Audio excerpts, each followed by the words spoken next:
नमस्कार दोस्तों, स्वागत है आपका आज की वीडियो में। पहली खबर की बात करें तो अब जो LCA तेजस MK2 प्रोग्राम चल रहा है उसमें एक बहुत इम्पोर्टेंट चीज़ डेवलप हो रही है जिसके बारे में ज़्यादा लोग बात ही नहीं कर रहे, और वो है इसका प्योर एवियोनिक्स और कॉकपिट सिस्टम। और यहाँ पे काम कर रही है डेटा पैटर्न्स लिमिटेड। तो अब नॉर्मली लोग फाइटर जेट को सिर्फ इंजन या मिसाइल के एंगल से देखते हैं, लेकिन रियलिटी ये है कि मॉडर्न एयर कॉम्बैट में सबसे बड़ा रोल एवियोनिक्स का होता है, मतलब एयरक्राफ्ट का ब्रेन। और इंडिया अब फाइनली इसी एरिया में सीरियसली काम कर रहा है। तो तेजस MK2 के लिए जो स्मार्ट कॉकपिट डेवलप हो रहा है वो एकदम नेक्स्ट जनरेशन कॉन्सेप्ट पे बेस्ड है। पायलट को अलग अलग सोर्सेज से डेटा देखने की ज़रूरत नहीं पड़ेगी। Radar, electronic warfare input, targeting system, communication सब एक ही इंटीग्रेटेड सिस्टम में कंबाइन हो जाएंगे। इसको ही सेंसर फ्यूजन बोला जाता है। यानी पायलट को डायरेक्टली प्रोसेस्ड इन्फॉर्मेशन मिलेगी कि कौन सा टारगेट इम्पॉर्टेंट है, कौन थ्रेट है और किसे इग्नोर करना है। ये चीज़ कॉम्बैट में बहुत बड़ा डिफरेंस क्रिएट कर देती है, और ये टेक्नोलॉजी फ्यूचर में EMCA में भी यूज हो सकती है। मतलब इंडिया एक ही एफर्ट में अपने 5th जनरेशन फाइटर के लिए भी ग्राउंड वर्क रेडी कर रहा है। अब कॉकपिट के अलावा भी डेटा पैटर्न्स का रोल काफ़ी बड़ा है। ये IRST यानी infrared search and track system और MAWS यानी मिसाइल अप्रोच वार्निंग सिस्टम जैसे सिस्टम्स भी डेवलप कर रही है, वो भी यूरोपियन पार्टनर के साथ। लेकिन focus made in India continent पर ही रखा गया है। IRST सिस्टम का काम होता है एनिमी एयरक्राफ्ट को इंफ्रारेड सिग्नेचर से डिटेक्ट करना। मतलब बिना रडार यूज़ किए आप एनिमी को ट्रैक कर सकते हो। और MAWS एयरक्राफ्ट की सर्वाइवलिटी का कोर पार्ट है। जैसे ही मिसाइल अपनी तरफ आती है ये सिस्टम डिटेक्ट करता है और पायलट को अलर्ट करता है। साथ में ऑटोमेटिकली काउंटर मेजर्स भी ट्रिगर हो सकते हैं, जैसे फ्लेयर्स या इलेक्ट्रॉनिक जैमिंग। अब एक और इम्पॉर्टेंट चीज़ जो इस न्यूज़ में हाईलाइट हुई है कि डेटा पैटर्न्स अपना रोल चेंज कर रही है। पहले ये सिर्फ सब सिस्टम सप्लायर थी, मतलब छोटे पार्ट्स देती थी, लेकिन अब ये फुल डिफेंस सिस्टम प्रोवाइडर बनने की डायरेक्शन में जा रही है। और आगे बात करें तो एवियोनिक्स और सेंसर फ्यूजन डेवलप करना दुनिया के सबसे कॉम्प्लेक्स काम में से एक है। यहाँ पे software reliability, real time data processing, system integration ये सब क्रिटिकल होते हैं। अगर सिस्टम स्लो हुआ या इनकरेक्ट डेटा दिया तो पायलट यहाँ गलत डिसीजन ले सकता है। और दूसरी बात, अभी भी कुछ हाई एंड कंपोनेंट्स और टेक्नोलॉजीज़ के लिए इंडिया को फॉरेन सप्लायर्स पर डिपेंड रहना पड़ रहा है। तो फुल इंडिपेंडेंस में अभी टाइम लगेगा, लेकिन जो डायरेक्शन है वो काफ़ी सही जा रही है। तो आप क्या कहेंगे इस बारे में कमेंट सेक्शन में जरूर बताइए।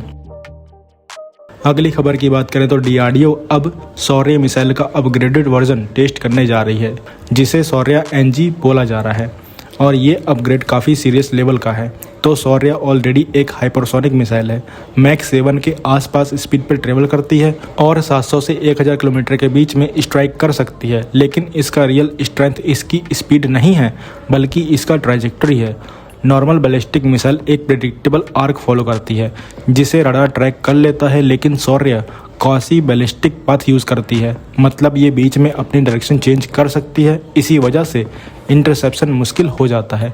अब जो शौर्य NG आ रही है उसमें सबसे बड़ा फोकस है टर्मिनल फेज पर, मतलब लास्ट के 30 से 60 सेकंड में जब मिसाइल टारगेट के पास होती है, इसी फेज में ये हाई G मनोवर्स करेगी, मतलब जिग जैग मूवमेंट, और वो भी अराउंड 2.5 किलोमीटर पर सेकंड की स्पीड पे। इतनी स्पीड पर डायरेक्शन चेंज करना ही एयर डिफेंस सिस्टम के लिए सबसे बड़ा चैलेंज बन जाता है। अब सबसे इंटरेस्टिंग और डिफ़िकल्ट पार्ट है इसका गाइडेंस सिस्टम। जब मिसाइल मैक 7+ स्पीड पे एटमॉस्फेयर में एंटर करती है तो उसके अराउंड प्लाज्मा लेयर बन जाती है जो सिग्नल को ब्लॉक कर देती है, मतलब गाइडेंस सिस्टम फेल हो सकता है। DRDO इस प्रॉब्लम को सॉल्व करने के लिए एक नया मल्टी मोड सीकर डेवलप कर रही है जो इमेजिंग इंफ्रारेड और एक्टिव रडार दोनों का कॉम्बिनेशन होगा, ताकि प्लाज्मा के बीच में भी टारगेट ट्रैकिंग पॉसिबल हो सके। अगर ये सक्सेसफुली काम करता है तो ये एक बड़ा टेक्नोलॉजिकल जंप होगा। इसका फ्लाइट प्रोफाइल भी काफ़ी स्मार्ट है। मिसाइल लॉन्च होने के बाद लगभग 50 किलोमीटर अल्टीट्यूड तक जाती है। फिर वो टिपिकली बैलिस्टिक आर्क फॉलो नहीं करती, बल्कि एटमॉस्फेयर के ऊपर अपर लेयर में ग्लाइड करती है। इससे ये अपने एरोडायनामिक फिन्स यूज करके कंटिन्यूसली मनोवर कर सकती है। और रिजल्ट ये होता है कि एनिमी रडार को लास्ट मोमेंट तक एग्जैक्टली पता ही नहीं चल पाता। लॉन्च सिस्टम भी इसमें इम्पोर्टेंट रोल प्ले करता है। ये कैनिस्टराइज्ड मिसाइल है, मतलब एक सील्ड कंटेनर में स्टोर होती है और कोल्ड लॉन्च टेक्निक यूज करती है। पहले गैस से बाहर निकलेगी, फिर इंजन इग्नाइट होगा। इससे सेफ्टी भी बढ़ती है और डिप्लॉयमेंट फास्ट हो जाता है। और नया वर्जन रीइंफोर्स्ड कंपोजिट कैनिस्टर के साथ आ रहा है जो मिसाइल को 10 से 15 साल तक मेंटेनेंस के बिना रेडी स्टेट में रख सकता है। ओवरऑल पिक्चर ये है कि इंडिया अब इस लेवल पर जा रहा है जहां एनिमी के पास रिएक्ट करने तक का टाइम नहीं मिलता। अगर शौर्य एनजी एक्सपेक्टेड लेवल पर परफॉर्म कर जाती है तो ये इंडिया के डिटरेंस को नेक्स्ट लेवल तक ले जा सकती है। अगली खबर की बात करें तो इंडिया ने रिसेंटली एक साथ 2 इम्पोर्टेंट डिफेंस डील साइन की हैं जिसकी टोटल वैल्यू लगभग 858 करोड़ रुपए की है। पहली डील है तुंगस्का एयर डिफेंस मिसाइल सिस्टम के लिए जो इंडियन आर्मी के लिए लिया जा रहा है और इसकी वैल्यू अराउंड 445 करोड़ रुपए है। ये डील रसिया की कंपनी रोसोबोरन एक्सपोर्ट के साथ साइन हुई है। Tunguska system basically short range air defence system है जो एयरक्राफ्ट, ड्रोन और क्रूज मिसाइल जैसे टारगेट्स को एंगेज कर सकती है। मतलब बैटलफील्ड पर जो इमीडिएट एरियल थ्रेट आता है उसको हैंडल करने के लिए ये सिस्टम यूज होता है। और क्योंकि आजकल ड्रोन वॉरफेयर इतना कॉमन हो गया है, स्पेशली लो फ्लाइंग और फास्ट टारगेट्स, तो ऐसे सिस्टम की इम्पोर्टेंस और ज़्यादा बढ़ गई है। लेकिन ध्यान देने वाली बात यह है कि ये सिस्टम रशियन ओरिजिन का है और करंट सिचुएशन में रसिया पर सैंक्शंस और सप्लाई चेन इश्यूज ऑलरेडी चल रहे हैं, तो लॉन्ग टर्म मेंटेनेंस और स्पेयर पार्ट्स एक कंसर्न बन सकते हैं। और अब दूसरी डील इंडियन नेवी के P-8I एयरक्राफ्ट के लिए जो कि है डिपोर्ट लेवल इंस्पेक्शन और मेंटेनेंस का कॉन्ट्रैक्ट जो लगभग 413 करोड़ रुपए का है और ये deal Boeing India defence private limited के साथ साइन हुई है। अब P-8I एयरक्राफ्ट नेवी के सबसे क्रिटिकल एसेट्स में से एक है। अब तक इनका हैवी मेंटेनेंस काफ़ी हद तक फॉरेन डिपेंडेंसी पर बेस्ड होता था, लेकिन अब जो कॉन्ट्रैक्ट साइन हुआ है उनका फोकस है ये मेंटेनेंस इंडिया के अंदर ही हो MRO फैसिलिटी में। इसका डायरेक्ट बेनिफिट ये है कि डाउन टाइम कम होगा, एयरक्राफ्ट जल्दी ऑपरेशनल रहेंगे और सबसे important India gradually self reliant बनेगा इस डोमेन में। अगली खबर की बात करें तो Lucknow based startup hover it का दिव्यास्त्र MK2 अब टैक्सी ट्रायल फेज में एंटर कर चुका है।